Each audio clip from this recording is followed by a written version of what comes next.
Hello and welcome back to the Innovate Eco podcast. I'm your host, Rob Rugglesworth, and this is the podcast where I interview founders of planet positive businesses that are taking direct action to tackle the environmental crisis. Now, in today's episode of the podcast, I'm joined by Dan Sherrard-Smith, the founder of My Mother Tree.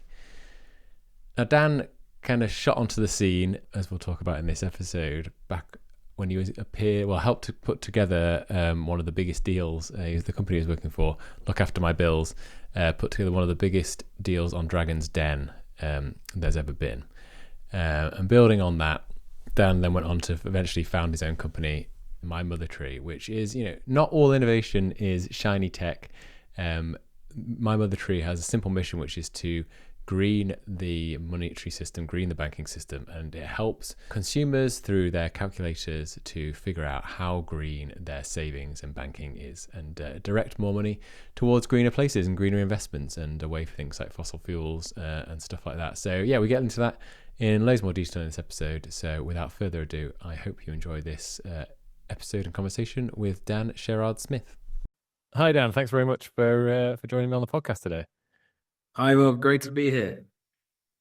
So, lots of places we could start, but I wanted to start with one thing which has been intriguing me for a while since I came across your profile on LinkedIn a little while back, and there was a line that's in your bio that says, "Built the startup that achieved the best deal ever on Dragon's Den," which is a pretty amazing headline, and it definitely stopped me in my tracks. So, before we get talking a bit more about My Mother Tree and the mission that you're on with that, I wondered if you could kick us off with this the story around this intriguing line in your profile. Yeah, of course. So we set up Look After My Bills in July 2017. There were two initial founders, Henry and Rob, who were running a business called The Big Deal, and they were doing collector switches on behalf of the UK. So they were negotiating directly with energy providers for cheaper deals for their members. My background, I was on Ovo Energy's graduate scheme. So I did a bunch of different sort of work across Ovo Energy, and then ended up being part of the launch team of Ovo Communities, which was building local energy generation, local employment, built on Ovo Energy's trading platform. And then I launched a charity, and I think Henry and Will like that sort of mix of entrepreneur and energy background. So they had this idea for Look After My Bills, and I joined in July 2017 and started to build that. First, just sort of landing pages and spreadsheets and all sorts of sellotape, as it tends to do with a startup. And we had 300 customers by the end of that year, all of which had my mobile phone number. So anything that went wrong with their product, I knew about it. In January 2018, we got into Y Combinator for Look After My Bills. So we also had that funding, which was very exciting. So sort of split between San Francisco and London at that point. And then, we got the best ever deal on Dragon's Den. The show aired in August 2018, and it just went off the charts. We had 10,000 customers before then, and then it showed on a Sunday night. We were all in the office with pizzas watching it live. 15 minutes. They distilled a 3-hour negotiation down to 15 minutes, and it just went off the charts. We went to 50,000 customers overnight. We got to 100,000 customers by the end of that year.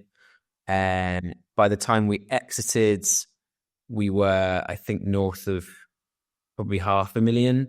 And when I left, we were just shy of 1 million UK customers with Look After My Bills. Wow. And they didn't all have your mobile number there. I think my mobile would have been broken, let alone.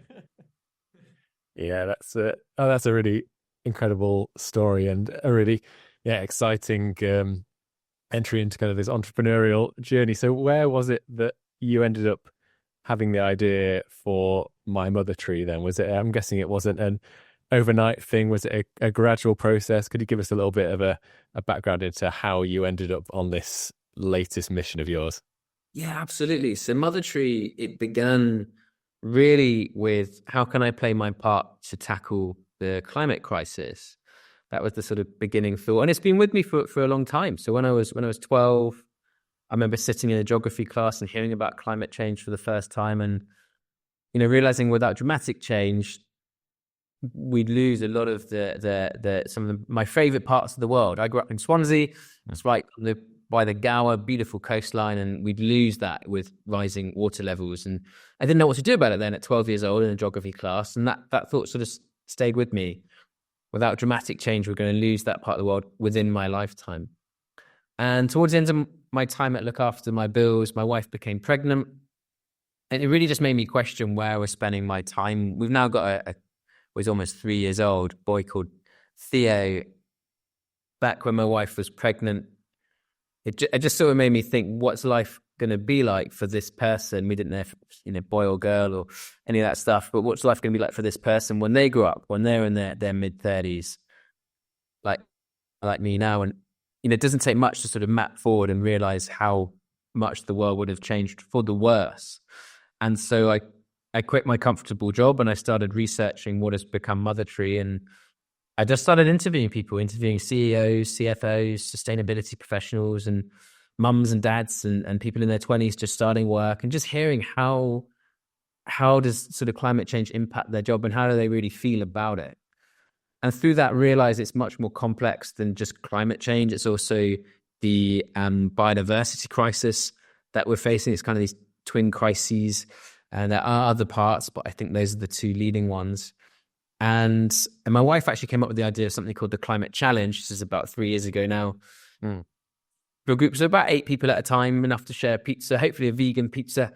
And we ran 5 of those groups, and it was each group took on 30 actions over 30 days to discover ways to live more sustainably. So for me, it was a way to run 3 focus groups, but for the group, they got something out of it as well. And actually, the first group, I was part of it. And, we did all sorts of actions. We found out our carbon footprint. We looked at, we went vegan for the day. We got rid of single-use plastic, lots of the sort of standard stuff you'd read in blogs. And then 2 actions really caught me by surprise, and also many of the people who went through these groups, which was where our banks were investing and where our pensions were invested. And 2% of my pension was in BP and Shell, 1% was in British American tobacco, 1% was in gambling, just things I'd never choose to invest in. And at the same time, Look After My Bills, we're banking with Lloyds. Lloyds have put £12 billion into fossil fuels since 2016. So well over £1 billion a year just from that bank going into fossil fuels. And that just stopped me in my tracks. So that's I really started to double down on what financially is going on for us as consumers. And then later on this process as businesses. But that was the start of Mother Tree. We launched the UK's first and only money carbon calculator. So it shows you the carbon impact of your money. And it's pretty stark. It's pretty surprising. For the average UK consumer, our carbon footprint's about 10 tons. That's what we eat, how we get around, the clothes we wear, that kind of stuff. When you add in their bank and their pension, it adds another 10 tons. And that's just for the average consumer. So it's a big impact. And that was the start of Mother Tree. Yeah, it's interesting that there's so many things that we focus on in terms of our carbon footprint, and there's a debate that goes on about how much should we focus on that as individuals, I guess, and for various things. But mainly when people talk about carbon footprint, they think about flying, or they think about their waste and reduction of things in the home or things like that. And it's very rare that even as someone who's an environmentalist or works in this field, even with colleagues that work in this field or with people that I know are interested in the environment or in a greener planet, don't talk about banking or where your money is invested. But it could have such a huge impact on a person's individual footprint. So yeah, it really is weird that we don't talk about it. And I think I had a similar moment when I started looking into what you're doing with My Mother Tree, and really was definitely unaware, even as someone who feels quite connected to these things, was unaware quite the scale of the impact. How did you react? How did that make you feel? So yeah, I did the calculator. I went on to My Mother Tree. I did the the calculator of the so it's really simple to use. You kind of I'll obviously link to it in the show notes, but I went through, put in save it, so it goes through your different savings accounts, how much money you've got in each of them. And I was quite pleased with the first couple I put in were a couple of accounts I've opened recently, were current accounts where I'd done a bit of research. They were more innovative banks that I thought were doing things more sustainably, and I'd done a little bit of research. But really, those are my current accounts, so I've not got that much money in there. And then I remembered I've got my savings account, which I've had for a long time, and I set up based on at the time, literally all it was the interest rate that I got there. I looked at it and I thought, brilliant, like I can put money in there, set and forget. Like, it's not even that great. I mean, I know it went down quite a bit, and it wasn't really making much money at all, but it was just there to kind of a backup if something went wrong. It's my stopgap if I ever need a little chunk of money. So I put that into the carbon calculator, and I was really shocked to, I don't even think it's a huge chunk of money, but it came out with the fact that it's the equivalent of 30 return flights from London to Rome. And ironically, the day before, I probably spent about 3 or 4 hours trying to work out how to get to Switzerland in a couple of weeks' time for Davos on the train, which I still think is the right thing to do. But I spent ages and ages planning how I'm going to get there on the train rather than flying. And so the day later to then find out that where my money is just sat in a bank account is having the equivalent impact of 30 flights a similar distance was, I have to say I didn't sleep that well that night. Was probably would probably be the reaction. Yeah, but first step towards action. Yeah, well, I'm sorry that was the reaction. It's great that you calculated it, and I do think making sure we're not flying sends an important message. So it's great that you're taking the train. Yeah, I guess there's the sending of the message and the kind of ripple effect of those individual actions, and then there's the impact that doing something like switching bank can really have. Yeah. So in terms of how, just getting into the detail of how it's calculated, you touched on it a little bit before. Like what goes into calculating what the impact is of where your money is? Yeah. So 2 things. One is how much you have, and really we're looking for how much do you have in relation to the assets of the bank. So let's say, you have £1 in a current account and the bank has £100 in assets, then you have 1% of the bank's assets. And then the second thing we're looking at is what's the bank's footprint. And this is where it gets a little bit more complex, and we use a lot of the PCAF guidelines on this. But essentially what we do is we take what the bank is currently reporting. So we start with, okay, let's see what they're saying about their own emissions. But then we also look at additional sources. So there's things like trading platform, so we can see where a bank is actually lending money. So typically the banks are pretty robust on reporting on what's called their scope 1 and 2 emissions. So, what the bank itself is doing, the energy it uses, but they're not very, very good at the moment at reporting on what's called scope 3, which includes their investments and is actually where most emissions come from. But what we're able to do is look at, at a far deeper level, where those investments are happening. So we build up a much broader view of the bank's carbon footprint. We also bring in third-party data. So we actually work with Mike Berners-Lee and his business Small World Consulting, who are an investor in Mothertree. For those who haven't heard about Mike Berners-Lee, he literally wrote the book on the carbon footprint of everything. It's called How Bad Are Bananas? It's an incredible book. Yep. And so we use a lot of his data as well to then supplement, okay, the bank is putting money into this project based on sources like Mike's. We think that has a carbon footprint of X, or we estimate it. And that gives us a much broader view of the bank's carbon footprint. And, let's say the bank, given all of that, has a carbon footprint of 100 tons, and given you had £1 in the bank with £100 of assets to 1%, we'd then attribute 1% of that carbon footprint to you. So that's the method. Very similar on pensions as well. Right. So why, if it's such a big impact, and why are people not switching? Why are we struggling to Why is that message still not quite out there? Obviously, you're doing a great job of getting it out there more, but why is it not out there more in the public domain? And when it is, why are people still reluctant to switch? Or why is it? Because it feels like it's something that can be done almost at a click of a button. So it's yeah. Well, it's easier to switch than ever before, but it is emotional often that we don't realize. And there's a couple of layers to it. So we've realized that there's this thing called what we call the green fog. So that's FOG, frustration, overwhelm, guilt. And these are feelings that we don't tend to realize we're having.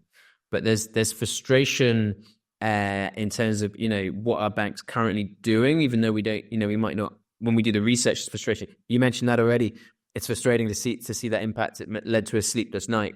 It can also feel overwhelming. It's overwhelming to understand what actually is the bank lending. We're talking in the series of billions. How do we really understand what's going on? It's almost impossible, I think, for a consumer to really understand what's going on in that sense. It can feel overwhelming. And then a sense of guilt of I should be doing more, but I'm not. And those feelings tend to hold us back from taking action. So those are kind of under the surface. And then more at a surface level, there's an element of trust. Do I really trust this new bank? I mean, this current bank's worked for me for so long. Why do I want to move? There's an element of, does it actually function the way I want it to function? Is it an app that's going to, when I type in my query, it's going to actually respond to me? Or actually, I need a high street bank. Does it just work for my lifestyle? And then there's a time element. This takes time to research, and we're increasingly time poor. And then I think included in all of this, and I guess this is in the trust part, as a transparency piece. Banks tend to be quite opaque. It's quite hard really to really look at, okay, if I switch bank A for bank B, am I really comparing the same things? There's lots to talk about customer service. There's lots to talk about interest rate. There's very little talk, as you've already said, about carbon footprint and where these banks are investing. So, that just takes time. And so I think for those reasons, those unconscious reasons, and also there's more logical reasons, people tend to hold off. And then there's an emotional bond. My first bank was NatWest. It was NatWest because it gave me a free rail card when I went to the Fresh. Yep, I got one of those. Yep, I remember that. And I was with them for 15 years until I realized what was going on. They're putting over $1 billion a year into fossil fuels. So there's also just this kind of lethargy. I'm with them. It works. Why would I move? And the banks know that. That's why they promote so heavily to 18-year-olds, because they know there's this amazing stat. We're more likely to get divorced than we are to switch banks. So they prey on that. Yeah. And yeah, I think those are the main reasons. But the good news is it's easier than ever before to switch banks. And it sends a really strong message. So is that something that currently at My Mother Tree are you facilitating? Is it more towards businesses than individuals that you're working with? It's not. Are you working towards a point where hopefully it'll be as simple as a kind of looking back to, because that was the real innovation, wasn't it? With Look After My Bills, was there were already comparison sites out there that told you should do this, but then it made it into this.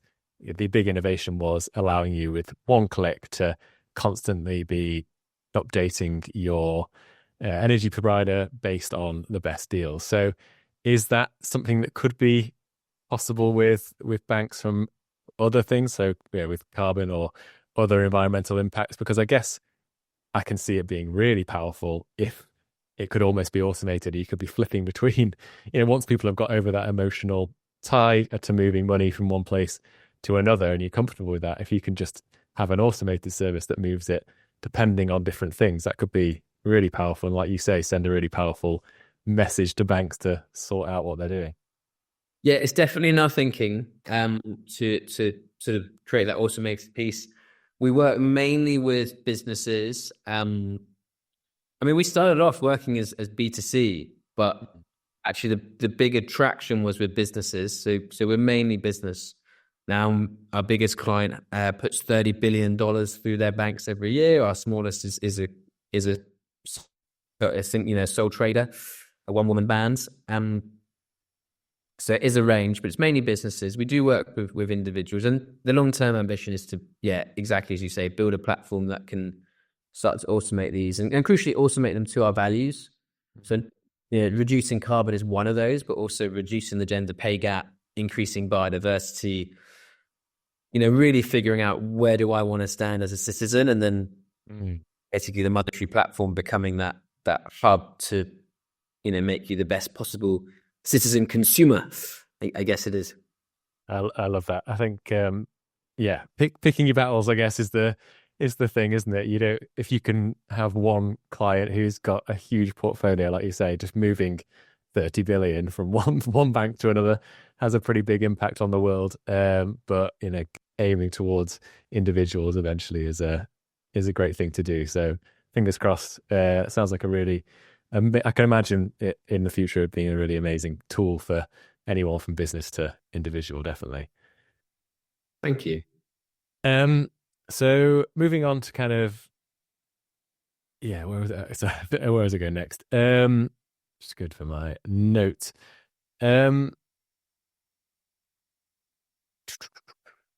So I guess talking about the emphasis on the banks themselves and kind of this balance between people's our responsibility as consumers to know where our money's invested and things like that, and move our money accordingly.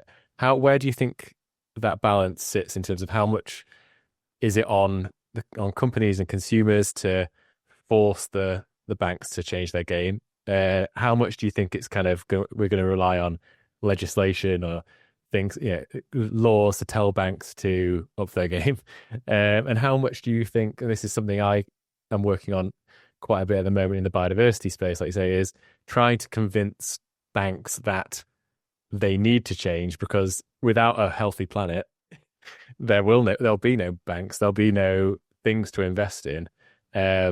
Particularly and I've been startled with how much there is a disconnect between where banks are investing money, the money they're loaning, and then realizing what the impact of biodiversity loss would be. Let's say it's an agricultural company, and that company can't exist without pollinators, for example. So there's kind of three things there, I think, like the individual pressure, the legislation, and the banks wanting to change for their existence. So how much do you think the things fall into each camp, and how do we find that balance, I guess? That's a great question. You might have to remind me of the question if I ramble a bit, because it's go for it. Ramble on. Fascinating bit to unpack. So since the dawn of civilization, there's basically been three ways to change society. There's politics or policy, there's business, and there's individual action. And I think your question is asking, how does it sort of fit in with those three pillars? What we're seeing from a political side is inaction. There's not enough movement. They've scaled back their net zero goals. This is dangerous. This is damaging our futures. So we're seeing political inaction, which basically keeps us in the default and careering towards this pretty bleak future, which is more than 2 degrees of warming. When 1.5 is well within our gift, still we have to start to change. So if the politics isn't going to happen, we have to then think about, okay, as an individual and as businesses, how do we take this stance? I'm seeing a groundswell of individuals wanting to make a difference, wanting to change, and Mother Tree, is part of that, and our clients are part of that. And I think if we put enough pressure on the system, we'll start to see politicians and banks start to change. And here's an example. So Barclays Bank, their chairman is Nigel Higgins. He ultimately is responsible for Barclays' 2050 net zero goal. Nigel's going to be 97 when 2050 comes around. It's not his problem. He's set that, but his problem really is getting money to shareholders. That's ultimately how he's rewarded. So to make it his problem, we need to start speaking his language. And Nigel's language is that of pounds in Barclays Bank. So the more pounds we can move out of that bank, the more, I hope, Nigel will start to wake up, and others. It's not just Barclays. And that, for me, is how we start to convince the banks. Because right now, the banks like Barclays and HSBC and NatWest, you know, their game is to make as much money as they can for their shareholders. It's ultimately what it comes down to. If we can show them there's a world where actually they can get business because they're no longer investing in fossil fuels, we start to put that pressure on from an individual perspective, from a business perspective, to change the banks, even if the politics isn't willing to play ball. So that's my summary. There's a wonderful cartoon which I'll send you and put in the show notes, which is a father and son looking over kind of wasteland, and the father saying to the son, yeah, the world is destroyed, but for a moment there, son, we made some great value for shareholders. And it's something like that. The quote's like, I think that's the one. That really sums it up. And so, yeah, I think our job is to not end up on that, in that cartoon, to end up in and we can end up in a world where we thrive. We just have to be willing to take those steps. That's really interesting that the human lifespan is almost not long enough to think about these bigger challenges. And you're right, there's I guess at a lot of the big banks and bigger companies, to get to the point where you're the chairman or the chief exec, it takes a long time. So you're going to be older. So it's I guess priorities change, and it's getting those companies to think longer term can be tricky. So yeah, what talks? The money talks, and that's probably the most powerful tool we have. Oh, sorry, lost you there for a second. You back? Oh yeah, well, I can still hear you. Money talks. That's a wonderful way to start. Yeah. So, do you think there is? See, we think the legislation side, and I completely agree. We can't really, if we rely on that with political cycles going back and forth. There's slow change in legislation. We are moving in the right direction slowly, but I think the scale of change that we need and the impact we need to have, we need to just go more direct. And in terms of that third pillar of banks realizing that they need these things to exist. Without a healthy planet, they have no business. Do you think that's tied in, or do you think that's another force that could help move things in the right direction? I think it's really important that we show banks who are investing for good can get more business, and banks that are investing for bad, it's kind of a very glib summary, but ultimately investing fuels and gambling and things that we just don't agree with in our society, lose custom, lose business, lose money. And I think if we can show that as a genuine dynamic, we can start to change the underlying system, regardless of the political inaction, regardless of the bigger banks changing or not. We start to create that trend. And, Mother Trees, we now represent 290 million on behalf of our clients.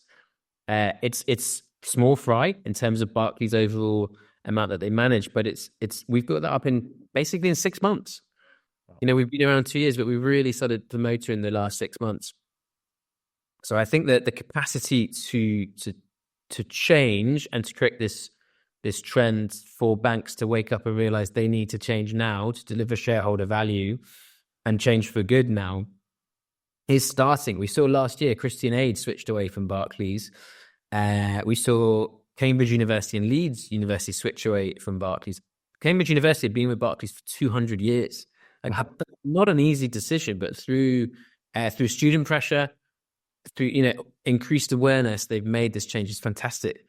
National Trust got very close to switching away from Barclays, but it got stopped at their AGM.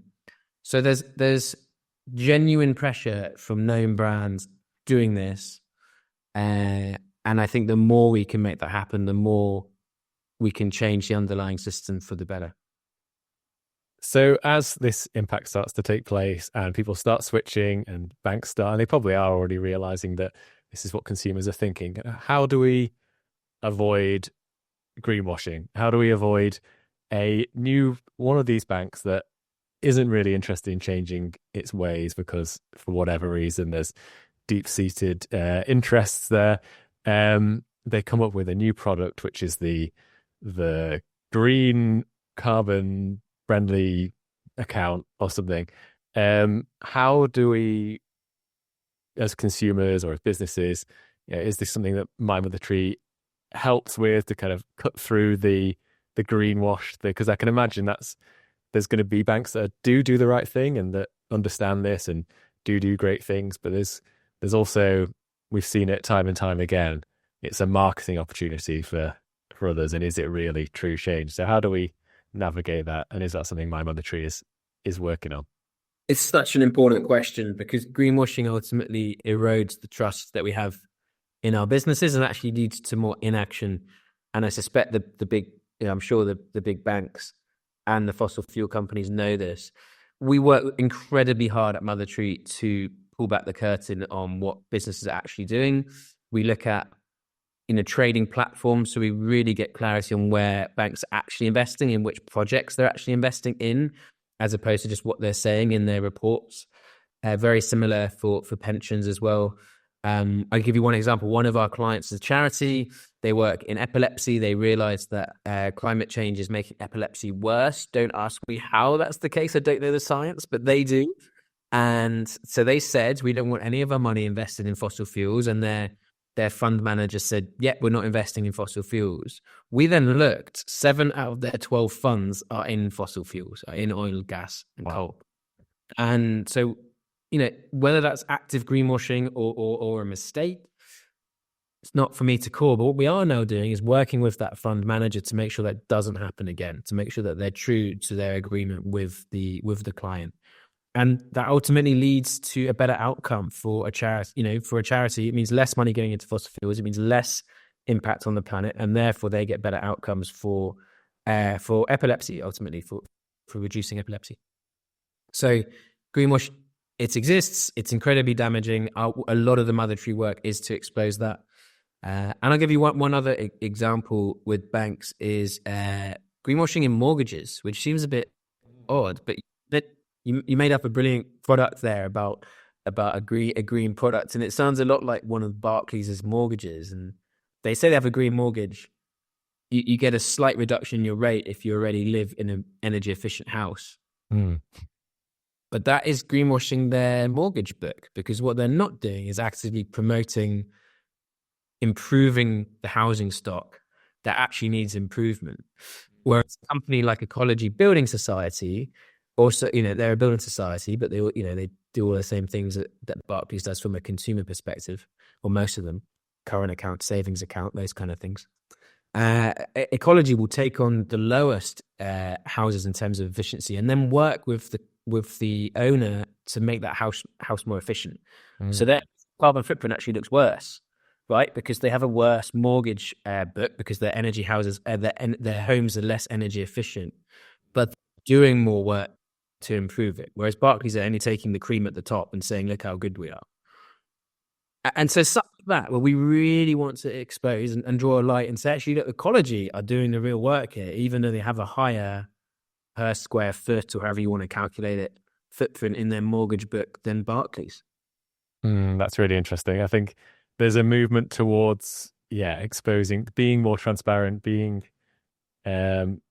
disclosing these impacts more clearly, because it's just easy to hide things, isn't it, at the moment, and to move things around. And we've got to be super, super on the lookout for even more clever tactics. We're going to see it more and more, and shining a light on the people that are doing things the right way. Like you say, if you can pick out those examples of new innovative companies or lenders who are doing it, even if it shows up on the books differently, you can transparently show that, that's really key. And I'm glad to hear that's what you're working on.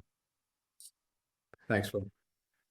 And there's, I guess, it goes beyond just where when you start looking into investments. And when I had my sleepless night, I started to think about other things in investment and in money and what impact that could have. And I remember when I kind of got a bit older and kind of got into my 30s, and I started thinking, what do I want to do with a pension, for example, and do I want a private pension and all these things. And again, at the time, I wasn't really thinking about, because I wasn't switched on to where that money was. I just thought you put it somewhere stupidly, and like it feels so naive to think that money just grows on trees. But it's, you put it somewhere and kind of forget about it and then come back to it later on. And it made me think about how simplistic some money advice can be out there. And I remember doing a bit of a deep dive at the time, and there's endless videos out there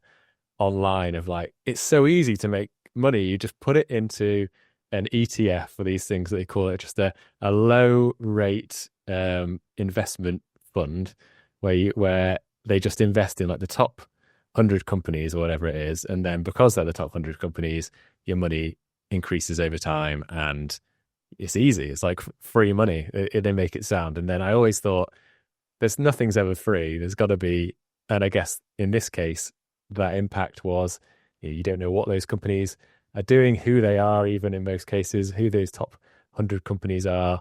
And it was a real eye-opener just to think how many people out there are kind of just, and I'm not blaming them at all, but how many people are just putting their money into these, whether it's a pension or a fund for their retirement, and they're just thinking about their family, and rightly so, they've got busy lives. But it just made me think a bit more about that, and how no one really seems to be talking about the impact of those things. I've apart from yourself and a few others, it's really hard to find anyone talking directly about the impact of these easy wins when it comes to investing. Yeah, it's a tough landscape, right? We're time poor, and there's a lot of noise out there about investment. The top 100 is an interesting strategy because, and you nailed it, you don't necessarily know who those top 100 are, and it's the same issue for a pension, right? As a consumer, most of the time, if you know the name of the fund, you can figure out the top 10 companies you're invested in. You can get some clarity. That typically covers about 10 to 15% of the fund, of where it's actually invested, which definitely helps. But beyond that, it's hard to get real clarity. And that top 100 strategies, there's still quite a lot of risk involved. Yeah. If it was an Enron who went bust overnight, then you're fairly exposed. So it is about taking time to get the strategy right, understand what's your risk appetite, and how much actually do you have available to invest, and doing that with professionals. And where Mother Tree, which we position it, is actually then we provide the wider knowledge in terms of, well, what's the real planetary impact, what's the impact on your values, alongside we get that the returns are really important. That's what's going to look after us when we retire. I mean, I will never retire in the conventional sense, but we reach that age. Yeah, it's just the fact that I guess you're a shareholder effectively of where you put it in, but people don't think of themselves as shareholders. They just think of it as a place to a retirement fund or a retirement pot. And really, as shareholders, we should be holding all these companies we're shareholders in, even if it's a micro amount of money you're putting into a company. If you're still a shareholder, it's great for them. If you're not holding them to account, you're just putting their money there and letting them get on with things. It's a fossil fuel company. They can just. So I really think that's something that needs to change somehow, even just for small shareholders, kind of. And this is, I guess, what moving money from one fund to another can do quickly, or from one bank to another can do more quickly, rather than kind of micro analyzing every single investment. And a shareholder has a massive impact. There's a brilliant company called Temello who help with this, which is bringing together shareholders, however small, to then vote on critical AGMs, to make sure it goes away from fossil fuels, as one example. And we also see it works. There's a company in Australia which was a fracking company, and there was a kind of shareholder takeover action, and overnight they won. Overnight they said, no, we're no longer fracking. We're now a completely clean energy company from this point on. Right. So it works. It's a hard game to play, but yeah, we see it's an effective tactic. So yeah, often that's the only reason I can see is I haven't, but that's the only reason I can see to keep shares like BP and Shell, is that you can vote, try to get them to go your way instead of solely towards profit at any other expense. Yeah, it's a tricky one. I think it still would have a bigger impact if everyone just sold their shares. But that's yeah, Yeah. there's different ways to approach it, I guess. I found it kind of you commented on what's I say I guess yeah when COP28 was going on, you commented saying it's kind of a lot of talk and no, yeah, a lot of promises still and no real action. And I remember hearing a case study of the energy provider Ørsted, the Danish company, and they were used to be called Danish oil and gas, I think, or something like that. It was in Dong. Yeah, it was yeah. We're known as Dong Energy. Yeah. Dong Energy. And pretty much, I don't know if this is true, but pretty much overnight, someone had a revelation that this isn't the way the world's going. We should become a renewable energy company. They made this change. They didn't think, oh, we need a long transition.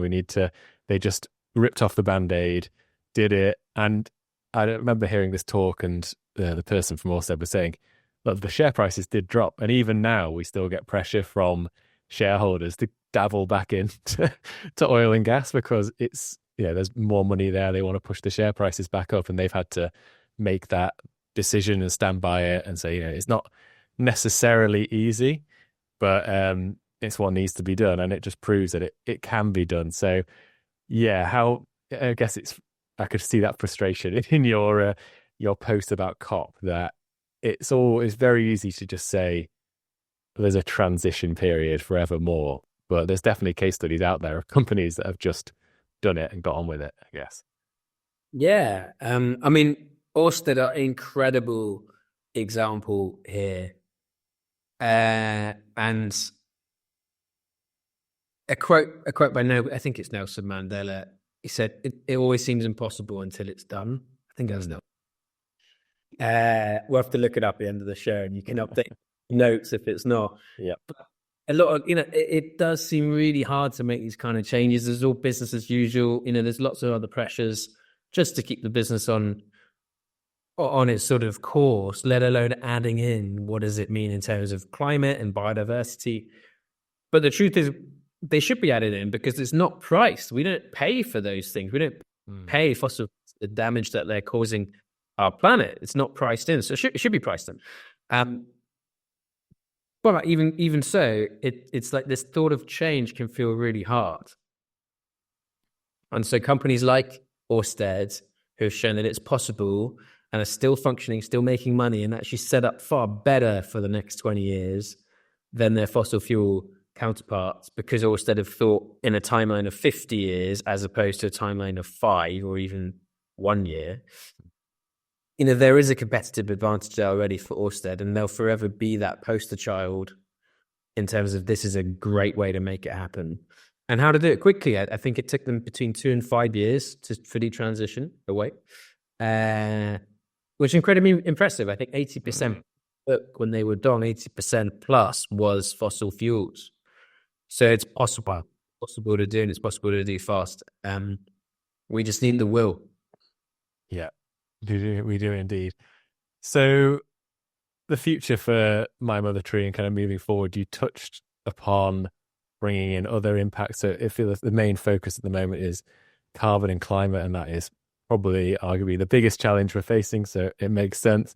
But you mentioned bringing in biodiversity and other potential social impacts. How have you started looking at that yet? I mean, I know the biodiversity is a hugely complex thing to figure out when you're looking at supply chains, for example, of these big multinational companies now. And it's like where to even begin. You think, how do we get ourselves in this mess so quickly with these really complicated supply chains? And it's one thing talking about carbon where things are equivalent around the world, but nature doesn't stay still and it's different things. So yeah, I was just interested to know how you're thinking about that and how you might bring that into your calculators and things like that. Yeah, so we're already evaluating broader than carbon. We look at biodiversity, we look at diversity, equality, lots of factors that we're able to incorporate. I'll give you one example. So we work with a brilliant client called QuickFox Labs. They're a marketing agency set up by two female founders, Emma and Amy. Emma and Amy have never had a female boss in their career before they started QuickFox, which is just such a shame. It's a ludicrous situation. And they recruit out of prisons and out of foster care. So their whole business is about equality. It's about diversity. And we looked at their bank, and their bank was investing billions into all-white male boards, billions into all-white male C-suites, and money into prison systems that weren't leading to successful reintegrations in society. So we switched their bank. We saved them money, we saved them carbon, but the thing that Emma and Amy got most value out of was now that they know that their bank, their new bank, invests proportionally more into diverse boards, into diverse C-suites, and also invests into prison systems that actually successfully reintegrate people into society, a bit like the Norwegian system, prison system. So, that's what we're able to do. It's not just carbon, it's not just money savings. We do look at additional values like diversity. Right. I mean, that shows that there's this immediate group of customers who it's such a direct impact on what they're working on, their vision, their own personal mission with their company is not aligned with what is going on with their investment. So that, I mean, before we even get into talking about people's just values personally or just what they want from a society as a whole, it's like, it just feels, until you lay it out like that in a case study, it's crazy to think how that's going on, but it's obviously is, as you say. It's yeah.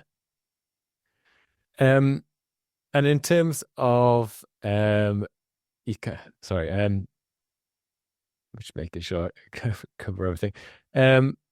From a kind of just not a bit of a dark question, I guess, not really, but in terms of you said that you switched to this mission based on kind of what you saw you moving forward and the way the world was going and having a family and things like that. Kind of since you've done that and you've been working on this new problem, this new company, like how are you hopeful, more hopeful now? How are you feeling kind of moving into the next sort of 10 years and beyond? Are you still optimistic that we're moving in the right direction? The short answer is yes, but I think if you catch me at different points, you'll hear a variation of that. I am increasingly optimistic that with enough people taking responsibility for their finances, we can fundamentally change the system, regardless of political inaction, regardless of big business being in forward profit. We can change the system. I'm increasingly confident we found a lever that we can really make work. That was a hypothesis 2 years ago. I'm confident it's a thing now, and we're seeing that. Cambridge University, Leeds University, they've switched. Businesses, institutions, individuals are waking up to it. So increasingly confident. What I'm excited about is that it's not only carbon, right? So we found this lever. If we to extend the metaphor until breaking point, if we pull that lever in the right way, we can create, we can achieve 1.5 degrees or less. That's amazing. But that's not the end of the question. That's not the end of the equation. It's what kind of world do we want to be in the next 30 years? We could be in a 1.5 degrees world that's basically on life support, that has carbon capture, and we've had to replace trees with machines to draw down the carbon, and it's our food is all produced in sort of factories and labs. That's a very bleak future, even though we've got out of the 1.5 degree challenge. And so what I'm increasingly excited about is we can start to have genuine agency, genuine choice into what our money is doing, and crucially our long-term money, our pensions, our savings, our current accounts. and what that means for the future we want to retire into. And where I'm hopeful is actually we can start to choose that future. We don't have to retire into this default future of, 45-degree heat in the summer and complete washout and dangerous floods in the winter. We can choose a different future, but we have to be willing to make our individual changes and make sure that they're heard, so that the financial system starts to wake up and create a system that fits for us. There's a huge amount of work to be done on that. The growth economy is flawed. It's incredibly flawed. GDP should be thrown out. Should have been thrown out yesterday. Yeah, that's a way of evaluating governments. But I'm hopeful and I'm optimistic that if we can change the financial system, we can start to change those other really big questions. I'm glad you're still optimistic, Dan. It's good to hear. But I share a lot of those same sentiments, and I really like that point around what are we optimizing for? And sometimes it can be easy to get lost in the goal of 1.5 or 2 degrees or whatever it is, and then to not think, yeah, but there are different paths to getting there.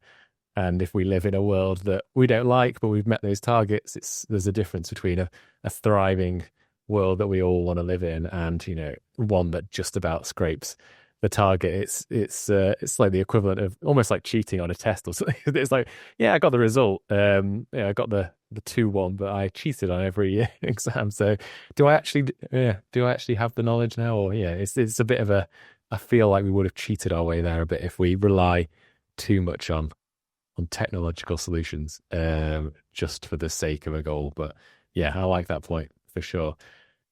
The focus of the podcast and the kind of mission I'm on is to hopefully inspire more people out there who listen, who might, like yourself, be in a corporate job or some job which they're not really feeling that fulfilled in, and they want to leave and do something impactful, or maybe start a business or go and do something else. So I want to inspire people to take action effectively, and to, whether it's starting a business or an NGO or something like that, to do something a bit innovative, a bit, they might have had the idea already, and to kind of inspire them to go on and do that. So do you have any kind of tips or insights from your journey into ecopreneurship for people out there in 2023 and beyond? Any no regrets? I'm guessing it's I know it's probably a big challenge and new challenges every day, but yeah, I'd love to know your thoughts. Yeah, I love the ethos of your podcast. It's absolutely brilliant. We need more of that. My advice, there's a few things. One is, if you want to launch a business, or if you're feeling fed up and if you think there's something else you want to do, it's like, it's okay to fail, right? Which seems weird. We have this fear of failure, but actually it's only through doing it, it's only through experiencing that we change as a person and understand, is this something I really want to do? And my example of that is I launched a social business in my late 20s. We converted to a charity. We unlocked about $500,000 in funding by doing that. We created this idea in a meeting room where we were going to connect volunteers with the elderly. And we spent 18 months trying to prove that was what the elderly wanted, and that wasn't the case. And it failed, and we gave most of that funding back. And I remember crying on my kitchen floor, and my wife, she was then my girlfriend, sort of consoling me and ultimately, picking me up and saying it's fine. It was fine. Nobody had died. We hadn't hurt anybody. We'd failed, but we'd failed for the sort of the right reasons. We'd failed for moral reasons. And I think that failure is really important. And if I can help future entrepreneurs shortcut that 18 months, then my advice is, don't design it in a meeting room, have a hypothesis, go and test it, get as close to your customers as you can. Sell first, then build, because if you haven't got demand, there's no point building something. Most entrepreneurs are far too focused on building the product than they are on actually understanding, do people want this? So sell first, then build. That also shortens the failure loop, because you can get stuff in front of people quicker to see if they'll actually buy. So those are my sort of two big learnings. My other one is, and I did this, is, go and do a kind of what you might call an apprenticeship. But if you want to become an eco entrepreneur, go and work for an eco entrepreneur and see what it's all about. Mm. Really, and I did this. I look after my bills. I was the third founder, but I joined two established founders. They'd already built an established business. I did it at the social business. I launched that with a chap who'd launched the biggest UK youth charity. It was bigger than Duke of Edinburgh's at peak. Like, I wanted to absorb and learn. And I think, if you're thinking about launching a business, go and actually be in a startup. Go and be in a 5-person startup and be the right-hand person to the founder for 6 months, a year, and just see if there's actually something you really want to do. I got the bug. I love it. There's not a place I'd want to be than the kind of startup solving big questions place. But I didn't know that. I wasn't a born entrepreneur. I wasn't a guy who was selling stuff, out of his car at 18, or you hear these traditional... Yeah, the old school stories. Born to be an entrepreneur. I was far from that. I was on the 2-1, get a safe job track. So I think, if I was to summarize, fail fast and fail for the right reasons. You sell first, like understand supply and demand and double down on demand. Like, if you can sell first, you can build it. And don't be afraid to, go and try it with somebody else. Go and get that apprenticeship. I love that. 3 really good, actionable pieces of advice. Thanks, Dan. I think, the point of the entrepreneur's journey, everyone has to start with selling the lemonade at the lemonade stand. I think it's way more inspiring to me to hear your story of, tried one thing, went down a more traditional path of university, whatever it was, and then got the bug later on. So I think that's actually more inspiring to me than the classic lemonade stand story. Thank you. So just to wrap up, I've got 3 questions that I've been asking all guests on the new series of the podcast. So hopefully they're not too left field and you'll have some answers for them. The first one is building on that entrepreneur question, and it's in the spirit of trying to increase the likelihood of us getting more of these businesses into fruition, getting more businesses ideas out there and just spreading the love effectively. And from speaking to various entrepreneurs, and myself included, people tend to have a list of businesses or business ideas hidden away somewhere on a scrap of paper or on a note on their computer or phone. Some quite ludicrous, some quite realistic, but just didn't have the time to get around to doing, because we could only do so much with our time. So that question is, do you have any business ideas that you might have jotted down somewhere? No matter, they don't have to be to do with the environment, they can be to do with anything, but that you'd be happy to share with listeners. Potentially one could take it on and run with. Big question. That's a great question. Do you know what's really weird? I used to have loads of ideas, and then as soon as I started launching Mother Tree, it was like tunnel vision. It's because you found the one. Clearly found a good idea. Tunnel vision.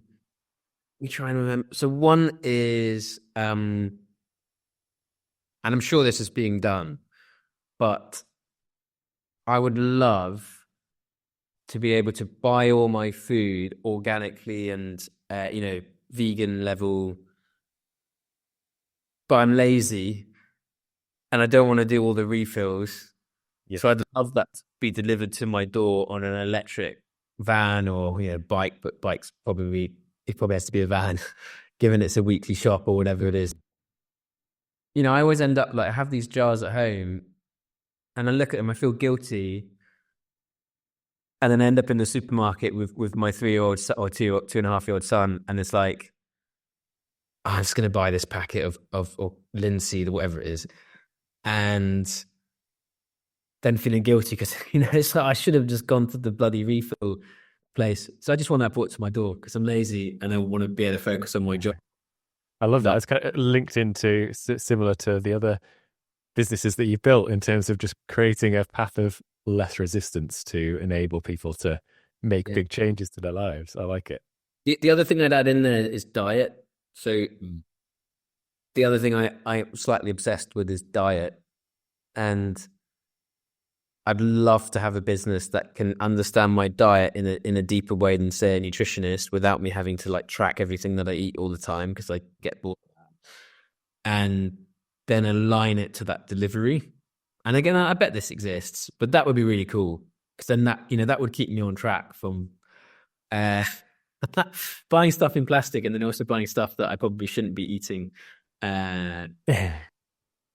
Yeah, love it. Love it. I mean, I don't know if it does exist, but I'll put that out there. And hopefully if it doesn't, then we can get those ideas into first. If someone builds it, let me know. I'll be the first customer. Yeah, absolutely. At your door with an electric bike, with all your everything you need. Brill. The next question is books. Do you I don't know if you're an avid reader or but what is on your bookshelf at the moment that you recommend to people? It doesn't have to be that the actual bookshelf, but your bedside table, wherever it is you read a book if you get chance. Are you reading anything at the moment which you would recommend to people listening to the podcast? Yeah, so the book that changed my life is called 7 Habits of Highly Effective People by Stephen Covey. I was just looking for it here, but I think it's in my wife's she must have nicked it. Yeah, and quite right. It's a great book. That changed my life. So, if you read one book, try that one out. It's not for everyone, but it really worked for me. 2 books I'm reading at the moment. One is called Total Recall. It's Arnold Schwarzenegger's also. Oh yeah. And the other is Shoe Dog by Phil Knight, which is the founder of Nike's autobiography, his story to finding Nike. Amazing books. I would also recommend those 2. Total Recall, a couple of things. It was a really good reminder for Arnold. It's all about reps. So to become the greatest bodybuilder that ever been, it's just a series of reps for crazy kind of weights. But then he applied that to movies, like learning how to ride a horse, reps. And then he applied it to being the governor of California. It's just reps in terms of the speeches he's going to, he practices speeches 60 plus times. That's basically what we did at Look After My Bills. It's basically what we do at Mother Trees. Like when we have a process that works, we repeat it. But I forgot that, and that was a good reminder over the holidays of reading Arnold's book. And then Shoe Dog is just it's an inspiring story in terms of how he started that company. I'm not a fan of Nike and fast fashion, but as a kind of founding journey goes, that was a really cool one. Yeah, I read that a few years ago and agree. It's not in terms of the alignment with the brand now. Maybe it wasn't that inspiring, but in terms of that entrepreneurial journey, it's definitely the other end. That is the kind of even more extreme than the lemonade stand type one. It's like that is a crazy story of pure determination of how he got that company into where it is. So yeah, love those books. And finally, the billboard question to sign off on, and this is: if you could put a quote, it can be from yourself or it can be a quote you've stolen from someone else, as long as you attribute it, to put on a billboard in your nearest town or city, just to get a message out there, shout it loud to anyone walking or driving past. Do you have any favorite quotes that you would put on there? As I look, first time I've turned my phone on in the interview, but I have a notes page of quotes. Amazing. So got to choose one now. Yeah, exactly. The long list. This is tough. Writing that, I'd probably choose one by Billie Jean King, which is "Pressure is a privilege." Nice. I extend that to responsibility, and when it's take responsibility for having a bank account is a privilege. We're already in the top 10% of the planet if we're earning, I think it's over £25,000 a year. and therefore you need a bank account. It's privilege. But we can use that privilege for as a source of good. So yeah, that's the one I put up there. Love it. Well, thanks very much, Dan. I really enjoyed that conversation. Love what you're working on at My Mother Tree. Any final calls to action, or is it just for people to go and check out the website and start from there? Yeah, definitely check out the website, mymothertree.com. If you have any follow-up questions, feel free to add me on LinkedIn. It's I'm pretty sure I'm the only Dan Sherrard-Smith out there, but add me on LinkedIn, send me your questions. More than happy to get back to you, Ian. Thanks very much, Dan.